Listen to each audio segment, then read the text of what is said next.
Sa ngalan ng Ama at ng Anak at ng Espiritu Santo. Amen. Sumainyo ang Panginoon. At sumayo rin. Mga minamahal na kapatid, 5 linggo na tayong naghahanda ng sarili para sa pagdiriwang ng Pasko ng pagpapakasakit at pagkabuhay ng Panginoon.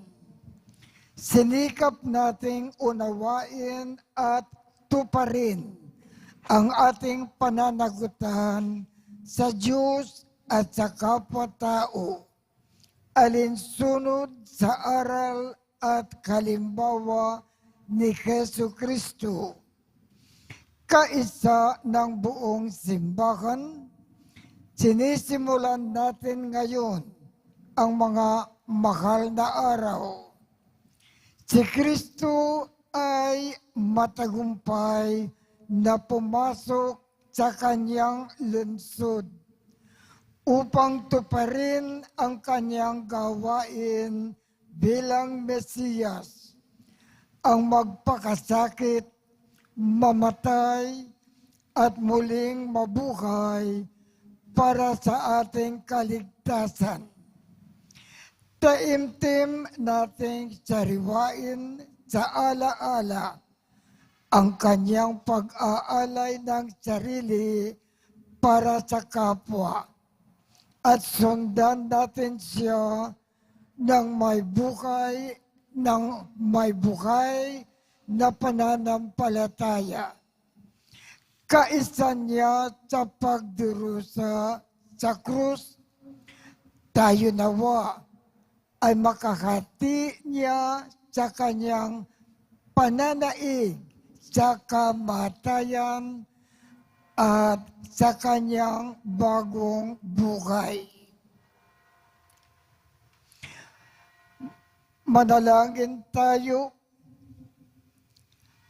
Ama naming makapangyarihan, ang mga palaspas na ito ay iyong pagpalain at pabanalin upang sa masaya naming pagbubunyi sa Mesiyas na aming hari, siya ay aming masundan at sa pamamagitan niya ay aming sapitin ang hindi magmamaliw na lungsod ng Jerusalem na kanyang pinagkakarian, kasama mo at ng Espiritu Santo magpasawalang hanggan.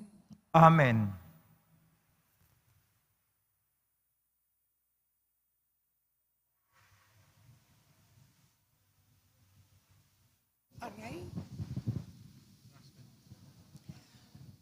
Sumainyo ang Panginoon. At sumayo rin. Ang mabuting balita ng Panginoon ayon kay San Lucas. Papuri sa iyo, Panginoon. Nagpauna si Jesus patungong Jerusalem.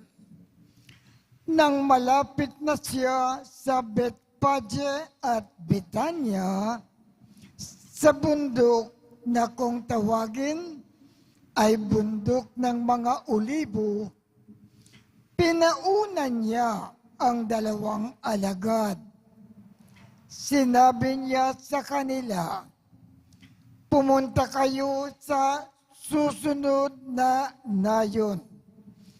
Sa pagpasok doon ay matatagpuan ninyo ang isang bisirong asno na nakatali.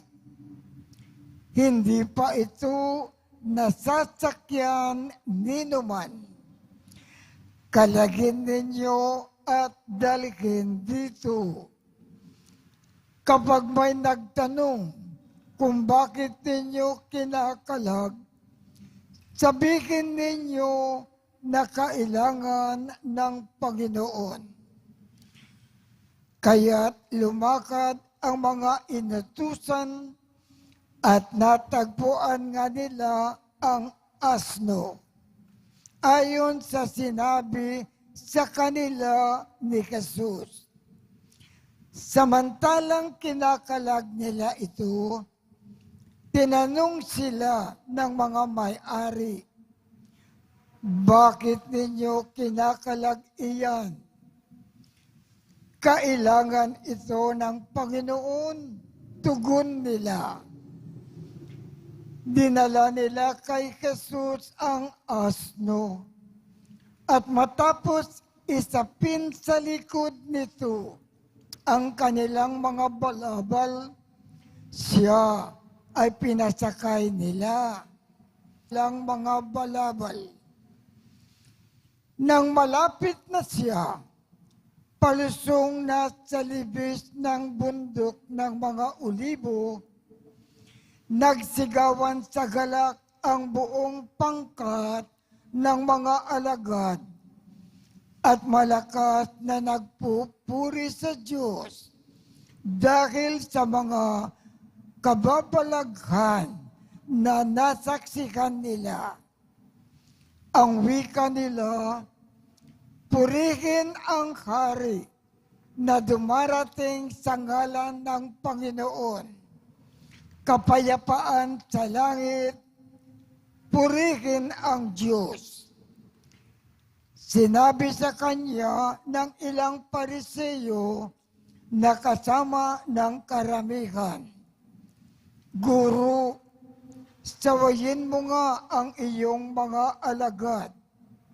Sumagot siya, sinasabi ko sa inyo, kapag tumakimik sila, ang mga bato na ang sisigaw.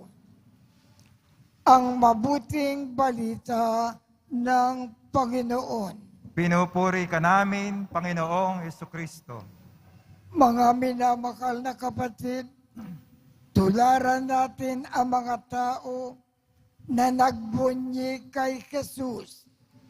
Halinang magprosesyon sa kanyang karangalan, taglay ang kapayapaan. At habang naglalakad ang prosesyon patungong altar, ang mga Eucharistic ministers, babasbasan nila ang inyong mga palaspas.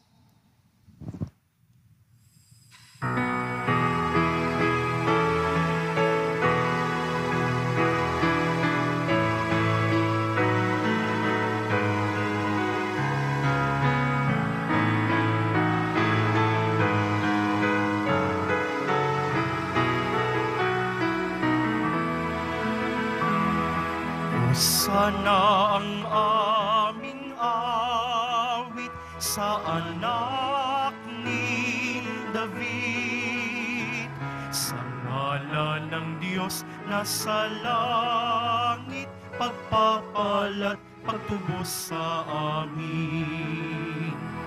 Magdala ng mga palaspas, salubungin siya ng may galak. O sana manunubos, salamat sa Diyos na buhay. O sana ang aming awit sa anak ni David, sa ngalan ng Diyos na sa langit, pagpapalat, pagtubos sa amin. Kabataan ng Jerusalem, masayang nag-awitan. Hosana, manunubos, salamat sa Diyos na buhay. Hosana ang aming awit sa anak ni David, sa Ngalan ng Diyos na sa langit, pagpapalat, pagtubos sa amin. Manalangin tayo. Ama naming makapangyarihan, ginawa mo na kalimbawang dapat tularan ang tagapagligtas namin na naging di iba sa amin para ang krus namin ay akuin. Pagindapatin mo sa mga pagdiriwang ay aming kamtin ang kanyang ulirang pagkamatiisin at ang pakikisalo sa pagkabukay niyang maningning sa pamamagitan niya kasama ng Espiritu Santo magpasawalang hanggan. Amen. Magsiyo po ang lahat. Pagbasa mula sa aklat ni Propeta Isaías. Ang makapangyarihang Panginoon ang nagturo sa akin nang sasabihin ko, para tulungan ang mahihina. Tuwing umagay, kanyang binubuksan ang aking pandinig. Nananabik akong malaman kung ano ang ituturo niya sa akin. Binigyan niya ako ng pangunawa. Hindi ako naghimagsik ni tumalikod sa kanya. Hindi ako tumutol nang bugbugin nila ako. Hindi ako kumibo nang ako'y kanilang insultuhin. Pinabayaan ko silang bunutin ang buhok ko't balbas. Gayon din ang lurhan nila ko sa mukha. Ang mga pagdustang ginawa nila'y di ko pinapansin. Pagkat ang makapangyarihang Panginoon ang tumutulong sa akin, handa akong magtiis na sampaling parang bato, pagkat aking batid na ang sarili ko'y di mapapahiya.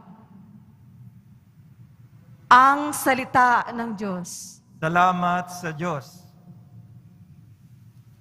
Diyos ko, bakit naman ako yung pinabayaan? Diyos ko, bakit naman ako iyong pinabayaan? Bawat taong makakitay, umiiling nanunukso. Palibak na nagtatawat, sinasabi ang ganito. Nagtiwala sa Diyos, ngunit hindi siya pansin. Kung talagang minamahal, bakit hindi intindihin? Diyos ko, bakit naman ako iyong pinabayaan? May pangkat ng mga buhong na sa aki pumapaligid. Para akong nasa gitna niyong asong mababangis. Mga kamay ko at paay, butas sa pakong matulis. Ang buto ng katawan ko ay mabibilang sa masid. Diyos ko, bakit naman ako iyong pinabayaan? Pinaghati-hati nila ang damit ko sa katawan. Ang hinubad na tunikay dinaan sa sapalaran. Huwag mo akong ulilahin, huwag talikdan, Panginoon. O aking tagapagligtas, bilisan mo ang pagtulong. Diyos ko, bakit naman ako iyong pinabayaan? Ang lahat ng ginawa mo'y ihahayag ko sa lahat. Sa gitna ng kapulungay, pupurihin kitang ganap. Purihin ang Panginoon ng lahat ng kanyang lingkod. Siya'y iyong dakilain, kayong angkan ni Jacob. Ikaw bayan ng Israel, sumamba at maglingkod. Diyos ko, bakit naman ako iyong pinabayaan?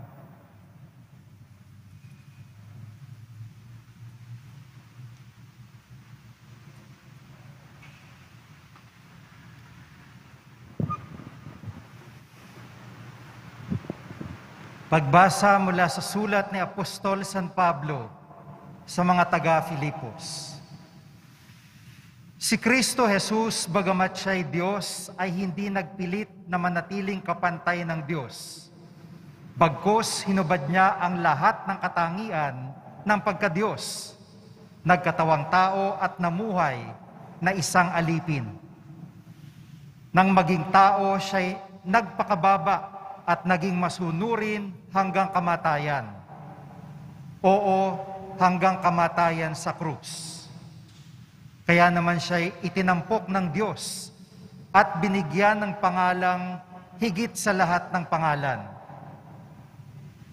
Ano pat ang lahat ng nilalang na nasa langit, nasa lupa, at nasa ilalim ng lupa ay maninikluhod at sasamba sa Kanya at ipapahayag ng lahat na si Jesucristo ang Panginoon sa ikararangal ng Diyos Ama. Ang salita ng Diyos. Salamat sa Diyos.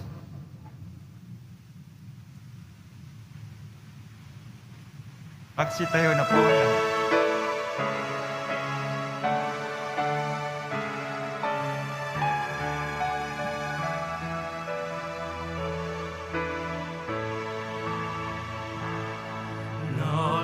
Nagpupuri kami sa'yo, Panginoong Jesucristo. Nagpupuri kami sa'yo, Panginoong Jesucristo. Masunuring Kristo Jesus, naghain ng buhay sa krus, kaya't tinakila ng Diyos, binigyan ng ngalang tampok sa langit at sansinuko. Nagpupuri kami sa'yo, Panginoong Jesucristo. Ang pagpapakasakit ng ating Panginoong Jesucristo ayon kay San Lucas. Noong panahong iyon, tumindig ang matanda ng bayan, ang mga punong saserdote at ang mga eskriba. Dinala si Jesus kay Pilato. Sinimulan niyang paratangan si Jesus. Ang taong ito'y nahuli naming nanunusol sa aming kababayan na maghimagsik at nagbabawal ng pagbabayad ng buwis sa Sisar. Pinapaniwala pa niya ang mga tao na siya ang Kristo, isang hari. Tinanong ni Pilato si Jesus. Ikaw ba ang hari ng mga Hudyo?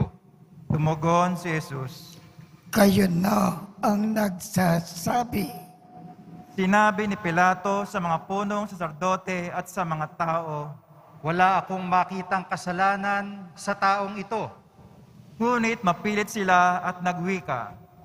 Sa pamamagitan ng kanyang mga turoy, inuudyo kanyang maghimagsik ang buong Judea.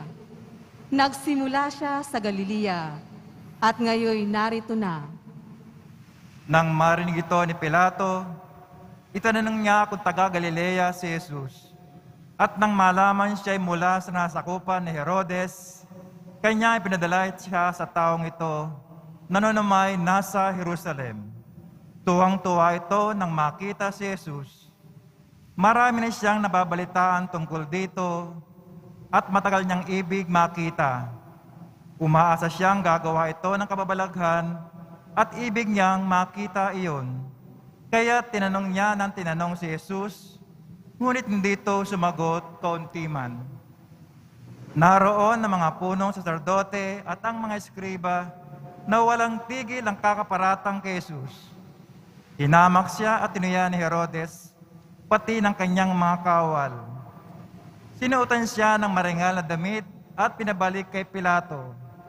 At ng araw ding iyon, naging magkaibigan sina Herodes at Pilato na dati magkagalit. Ipinatawag ni Pilato ang mga punong sacerdote, ang mga pinuno ng bayan at ang mga tao at sinabi sa kanila, Isinakdal nyo sa akin ang taong ito sa kasalanang panunulsol sa mga tao. Ngayon siniyasat ko siya sa harapan nyo at napatunayan kong walang katotohanan ng mga paratang nyo sa kanya. Gayon din si Herodes, kaya si Jesus ay ipinabalik niya sa akin. Hindi siya dapat hatulan ng kamatayan. Wala siyang kasalanan. Kaya't ipahagupit ko lamang siya sa kapalalayain. tuwing Pasko, kinakailangan magpalaya si Pilato ng isang bilanggo para sa kanila. Subalit sabay-sabay na sumigaw ang madla, Patayin ang taong yan. Palayain si Barabas. nabilanggo si Barabas dahil sa paghimagsik na nangyari sa lungsod at dahil sa pagpatay. Binsang pa nagsalita sa kanila si Pilato sa pagnanais na mapalaya si Jesus, ngunit sumigaw ang mga tao. Ipako sa krus! Ipako sa krus! Ikatlong ulit na sinabi sa kanila ni Pilato, Bakit? Anong ginawa niyang masama? Wala akong makitang dahilan upang siya ipapatay. Ipahagupit ko na lamang siya at saka palalayain. Tatapwat, lalo nilang pinagsigawan na dapat ipako si Jesus sa krus at sa wakas ay nanaig ang kanilang sigaw. Kaya't pinasya ni Pilato na pagbigyan ang kanilang kahilingan. Pinalaya niya ang taong nabilanggo dahil sa paghimagsik at pagpatay ayon sa hinihingi nila at ibinigay sa kanila si Jesus upang gawin ang kanilang kagustuhan. Nang dala na nila si Jesus upang ipako, nasa lubong nila ang isang lalaking galing sa bukid. Ito'y si Simon na taga Cirene. Pinigil nila ito at pinapasan sa kanya ang krus, kasunod ni Jesus. Sinusundan si Jesus ng maraming tao, kabilang ang mga babaeng nananaghoy at nananambitan dahil sa kanya. Nilingon sila ni Jesus at sinabi sa kanila, Mga kababaihan ng Jerusalem, huwag ninyo akong tangisan. Ang tangisan ninyo ay ang inyong sarili at ang inyong mga anak. Tandaan ninyo, darating ang mga araw na sasabihin nila, mapalad ang mga baog, ang mga sinapupunang hindi nagdadalang tao, at ang mga dibdib na hindi nagpasuso. Sa mga araw na iyon, ay sasabihin ng mga tao sa mga bundok, gumuho kayo sa amin, at sa mga burol, tabunan ninyo kami, sapagkat kung ganito ang ginagawa sa kahoy na sariwa, ano naman kaya ang gagawin sa tuyo? may dinala pa silang 2 salarin upang patayin kasama ni Jesus. Nang dumating sila sa dakong tinatawag na bungo, ipinako nila sa krus si Jesus. Ipinako rin ang 2 salarin, isa sa gawing kanan at isa sa gawing kaliwa. Sinabi ni Jesus, Ama, patawarin mo sila, sapagkat hindi nila nalalaman ang kanilang ginagawa. nagsapalaran sila upang malaman kung alin sa kanyang kasuotan ang mapapunta sa isa't isa. Ang mga tao'y nakatayo roon at nanonood. Nililibak siya ng mga puno ng bayan. Sinabi nila, Iniligtas niya ang iba. Iligtas naman niya ngayon ang kanyang sarili.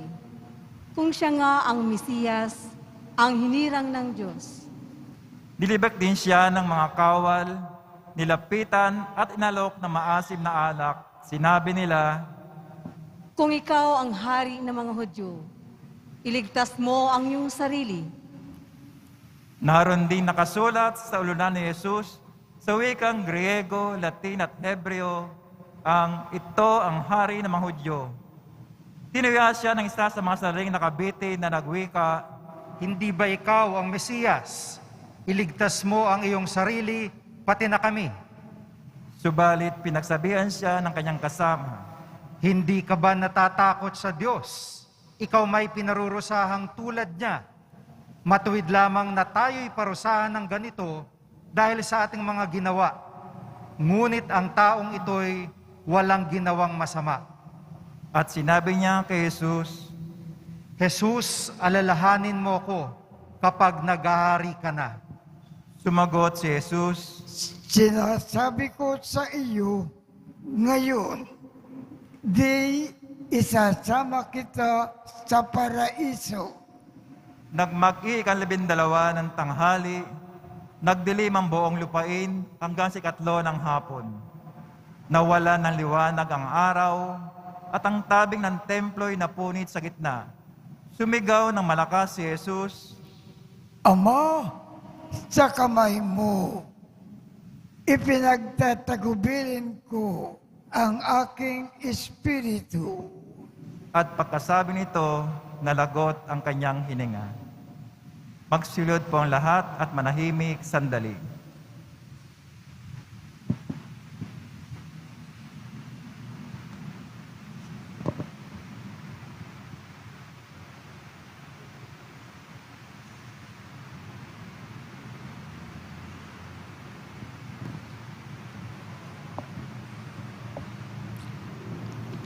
Magsitayo na po ang lahat.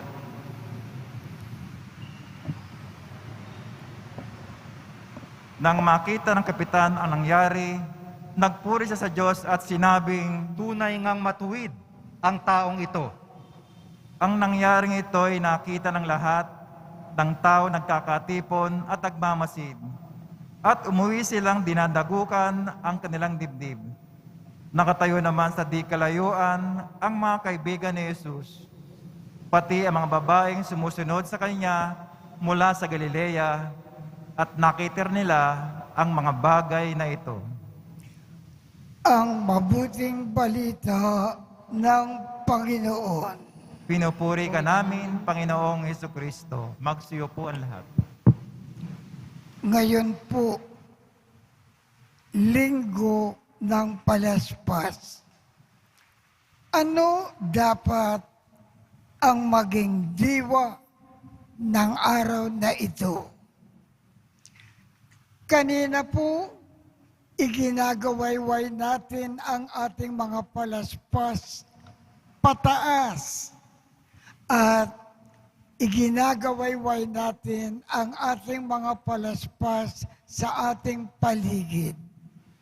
Ang kahulugan po niyan, nakikipagkasundo tayo sa Diyos at nakipagkasundo tayo sa ating mga kapwa. Paano tayo ngayon makipagkasundo sa Diyos? Pagsisikan natin ang ating mga kasalanan at magbagong buhay tayo. Paano natin makipagkasundo sa ating mga kapwa? Magpatawad tayo. Magpatawad tayo sa isa't isa at magmahalan. Yan po ang diwa ng Linggo ng Palaspas. Kaya tumayo po tayo at awitin natin ang ating pananampalataya.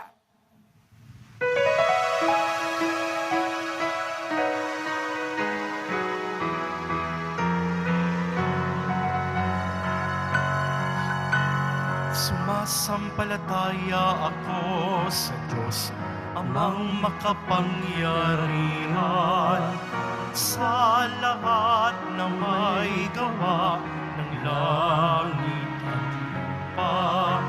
Sumasampalataya ako kay Jesucristo, isang anak ng Diyos, Panginoon nating lahat.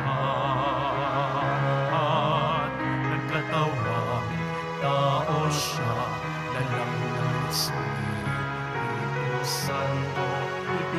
anak ni Santa Mariang Birhen.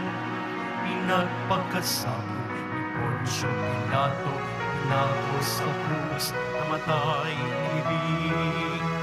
Nanawag sa kinaroroonan ng mga yumao. May ikatlong araw, nabuhay na muli, umakyat sa langit, nanuluklok sa kanan ng Diyos Amang makapangyarihan sa lahat. Noong mula paririto at hukom sa nangabubuhay at nangamatay na tao. Sumasampalataya naman ako sa Diyos Espiritu Santo, sa banal na simbahan Katolika, sa kasamahan ng mga banal, sa kapatawaran ng mga kasalanan, sa pagkabuhay na muli ng nangamatay na tao, at sa buhay na walang hanggan.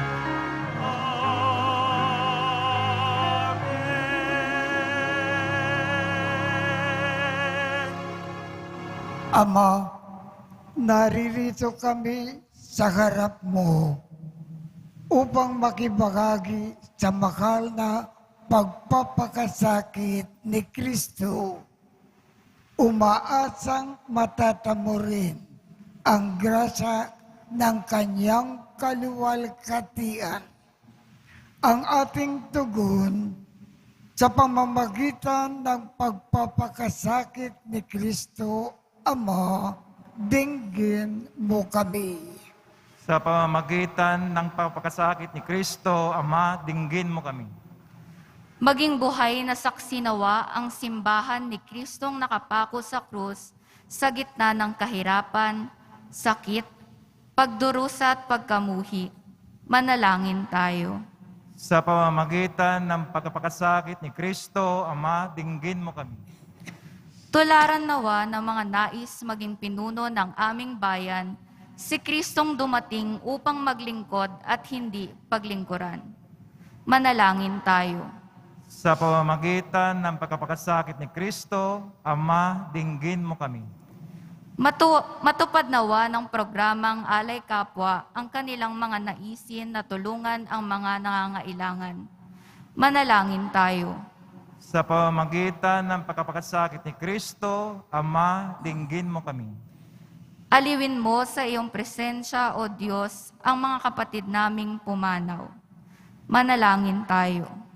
Sa pamamagitan ng pagpapakasakit ni Kristo, Ama, dinggin mo kami. Ama, dinggin mo ang panalangin ng iyong bayan. Lumago nawa kami sa pag-ibig upang ganap naming makamtan ang galak na dulot ng pagkabuhay ni Jesu Kristo na anak mo at aming Panginoon. Amen. Magsiupo ang lahat.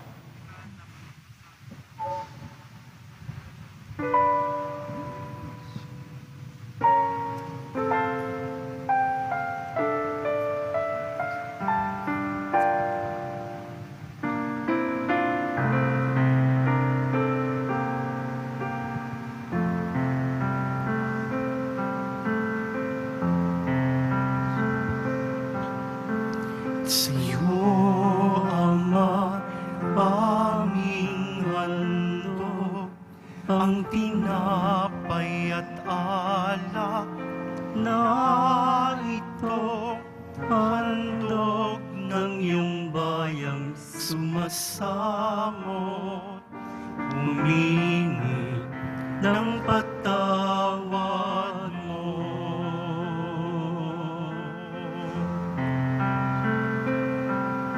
sa pagsunod sa utos mo.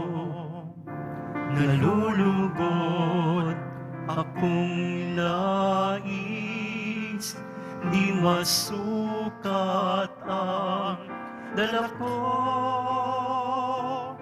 at ang aming iniibig. Sa'yo, Ama, aming handog ang tinapay at alak na ito, handog ng iyong bayang sumasamot, humihingi ng patawad mo. Magsitayo na po ang lahat. Manalangin kayo upang ang pag-aakin natin ay kalugdan ng Diyos Amang makapangyarihan. Tanggapin nawa ng Panginoon itong paghahain sa iyong mga kamay, sa kapurihan niya at karangalan, sa ating kapakinabangan at sa buong sambayan niyang banal. Ama naming lumikha, pakundangan sa pagpapakasakit ng iyong bugtong na anak. Sumaamin nawa ang iyong pagpapaunlak na di makakamit ng tanang aming pagganap, kundi ang pag-akin na minsan lamang para sa lahat na mula sa iyo ay pinakikinabangan namin at tinatanggap sa pamamagitan ni Jesu Kristo kasama ng Espiritu Santo magpasawalang hanggan. Amen. Sumainyo ang Panginoon. At sumayo rin. Itaat sa Diyos ang inyong puso at diwa. Itinaas na namin sa Panginoon. Pasalamatan natin ang Panginoong ating Diyos. Marapat na siya ay pasalamatan. Ama naming makapangyarihan, tunay ngang marapat na ikaw ay aming pasalamatan sa pamamagitan ni Jesu Kristo na aming Panginoon. Wala siyang kasalanan, ngunit inaring salarin. Sa pagmamalasakit niyang kami ay palayain sa kamatayang kinasusungan namin. Kaya't namatay siya upang kami ay buhayin. Kaya kaisa ng mga anghel na nagsisiawit ng papuri sa iyo nang walang humpay sa kalangitan, kami ay nagbubunyi sa iyong kadakilaan.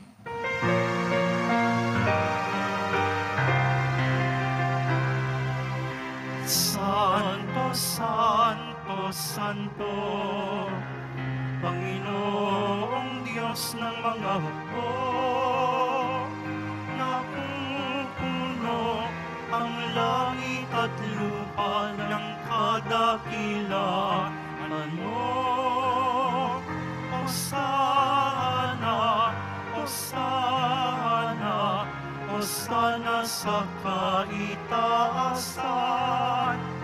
Hosana, Hosana, Hosana sa kaitaasan. Pinagpala ang naparirito sa ngalan ng Panginoon. Hosana, Hosana, Hosana sa kaitaasan. Hosana, Hosana, Hosana sa kaitaasan. Magsilod po ang lahat. Ama naming banal, ikaw ang bukal ng tanang kabanalan. Kaya't sa pamamagitan ng iyong Espiritu, gawin mong banal ang mga kaloob na ito upang para sa amin ay maging katawan at dugo ng aming Panginoong Jesucristo. Bago niya pinagtiisang kusang loob na maging handog, hinawakan niya ang tinapay, pinasalamatan kanya, pinaghati-hati niya iyon, iniabot sa kanyang mga alagad at sinabi, "Tanggapin ninyong lakat ito at kanin.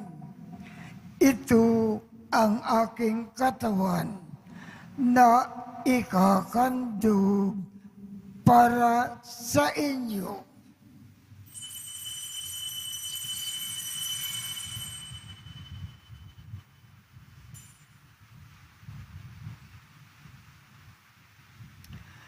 Gayon din naman, noong matapos ang hapunan, hinawakan niya ang kalis, muli kanyang pinasalamatan, iniabot niya ang kalis sa kanyang mga alagad at sinabi, "Tanggapin ninyong lakat ito at inumin. Ito ang kalis ng aking dugo, ng bago at walang hanggang tipan, ang aking dugo na ibubukus para sa inyo at para sa lahat sa ikapagpapatawad ng mga kasalanan. Gawin ninyo ito sa pag-alaala sa akin."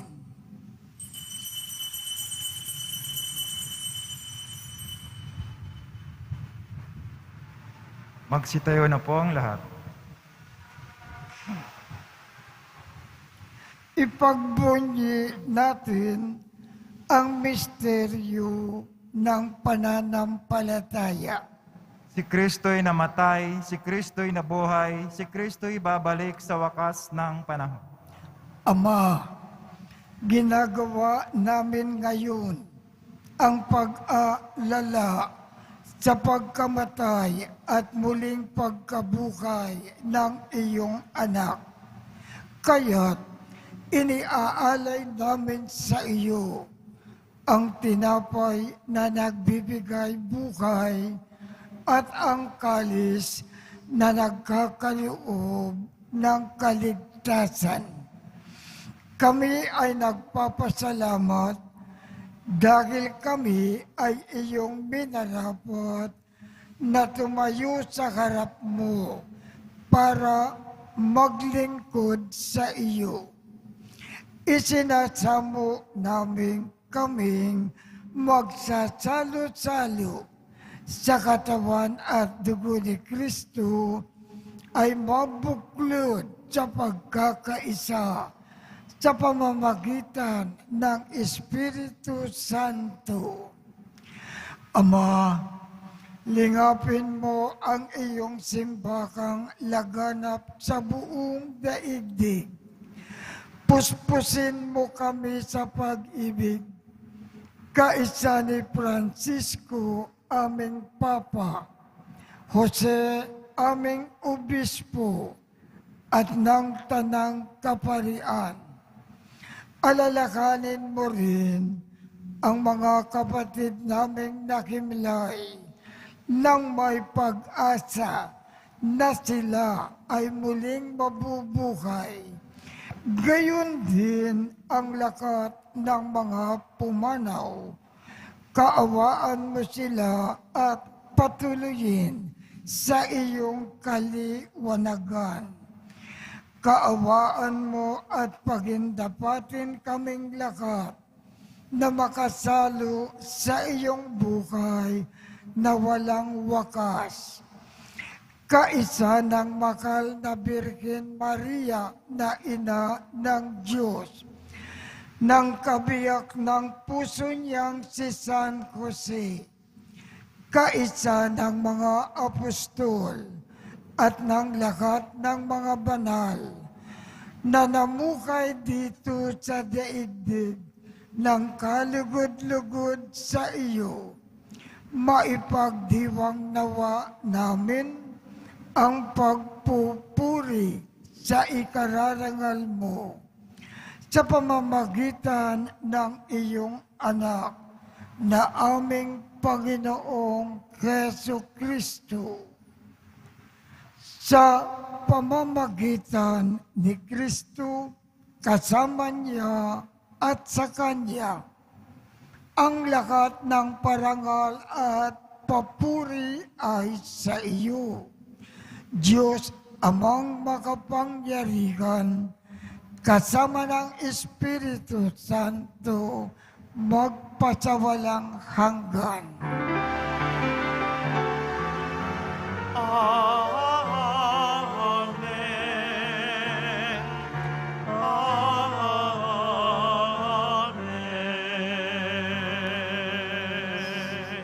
Sa tagubilin ng mga nakagagaling na utos at turo ni Jesus na Panginoon natin at Diyos, ipahayag natin ng lakas loob. Ama namin, sumasalangit ka, sambahin ang ngalan mo, mapasa amin ang kaharian mo, sundin ang loob mo dito sa lupa para nang sa langit. Bigyan mo kami ngayon ng aming kakanin sa araw-araw at patawarin mo kami sa aming mga sala para nang pagkapatawad namin sa nagkakasala sa amin. At huwag mo kami pahintulot sa tukso at yadya mo kami sa lahat ng masama. Hinihiling namin, Ama, iadya mo kami sa lahat ng masama. Pagkalooban kami ng kapayapaan sa araw-araw, iligtas sa kasalanan at ilayo sa lahat ng kapakamakan, samantalang aming pinananabikan ang dakilang araw ng pagpapakayag ng tagapagligtas naming si Jesu Kristo. Sapagkat iyo ang kaharian at ang kapangyarihan, ang kapurihan, magpakailanman. Amen. Panginoong Jesu Kristo, sinabi mo sa iyong mga apostol, kapayapaan ang iniiwan ko sa inyo. Ang aking kapayapaan ang ibinibigay ko sa inyo. Tungkayan mo ang aming pananampalataya at huwag ang aming mga pagkakasala. Pagkalooban mo kami ng kapayapaan at pagkakaisa ayon sa iyong kalooban, kasama ng Espiritu Santo, magpasawalang hanggan. Amen. Ang kapayapaan ng Panginoon ay laging sumainyo. At sumayo rin. Magbigayan tayo ng kapayapaan sa isa't isa.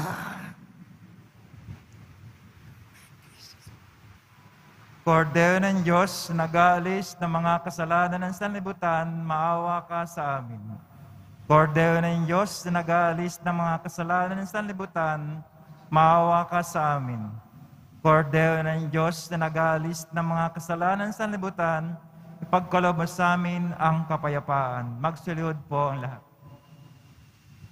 Ito ang kordero ng Diyos. Ito ang nag-aalis ng mga kasalanan ng sanlibutan. Mapalad ang mga inaanyayahan sa kanyang piging. Panginoon, hindi ako karapat-dapat na magpatuloy sa iyo, ngunit sa isang salita mo lamang ay gagaling na ako.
Manalangin tayo. Ama naming mapagmahal, ngayon na kami ay pinapagsalo mo sa banal na pakikinabang, kami ay iyong pinalingong may pag-asa sa aming sinasampalatayanan, pakundangan sa pagkamatay ng iyong anak. Gawin mo na kami ay makarating sa aming paroroonan, pakundangan sa kanyang muling pagkabuhay, bilang tagapamagitan, kasama ng Espiritu Santo, magpasawalang hanggan. Amen. Sumainyo ang Panginoon. At sumayo rin.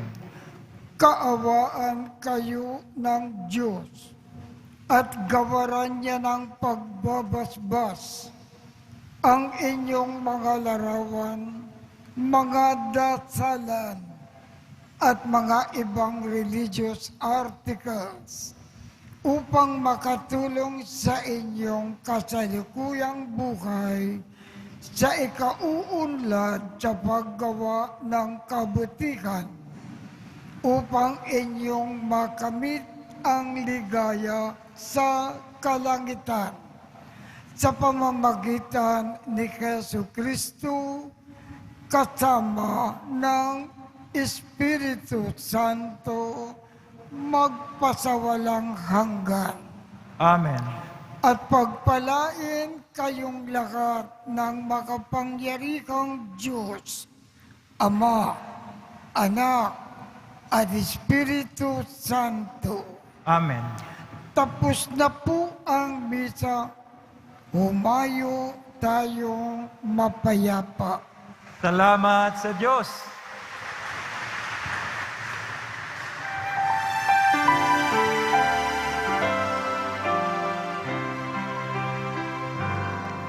Cristo Padre Jesus Nazareno, sinasamba ka namin, pinipintuho ka namin, aral mo ang aming buhay at kaligtasan. Padre Jesus Nazareno, iligtas mo kami sa kasalanan. Ang krus mo kinamatayan ay sagisag ng aming kaligtasan. Nuestro Padre Jesus Nazareno, dinarangal ka namin. Nuestro Padre Jesus